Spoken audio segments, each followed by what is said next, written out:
Hello everyone. మీరు ఎవరికైనా అప్పులు ఇచ్చారా? ఆ అప్పులు ఇచ్చి 3 ఏళ్ళు గడువు దాటిపోయిందా?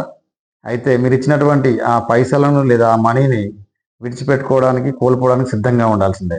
ఎందుకంటే మన దేశంలో ఉన్నటువంటి లిమిటేషన్ యాక్ట్ 1963 లేదా లిమిటేషన్ యాక్ట్ 1963 అనేది ఏం చెప్తుందనంటే, దీంట్లో ఉన్నటువంటి సెక్షన్స్ 19 నుంచి 21 వరకు మనం ఇచ్చినటువంటి అప్పులు అని ఖచ్చితంగా 3 సంవత్సరాల లోపు మాత్రమే వడ్డీతో సహా వసూలు చేసుకోవాలని చెప్తా ఉన్నాయి. ఒకవేళ 3 సంవత్సరాలు దాటి ఒకరోజు అయినా కూడా లీగల్గా మీరు చర్యలు తీసుకోవడానికి ఉన్నటువంటి హక్కులను కోల్పోవడం జరుగుతూ ఉంటుందని చెప్తా ఉన్నాయి.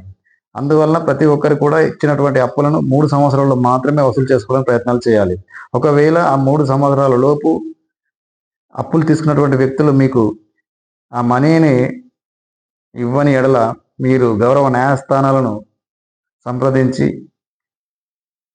మనీ రికవరీ అనే కేసులను ఫైల్ చేసుకొని చట్ట ప్రకారంగా మీరు వాటిని ఆ బాకీదారు నుంచి వసూలు చేసుకోవడానికి హక్కును కలిగి ఉంటారు.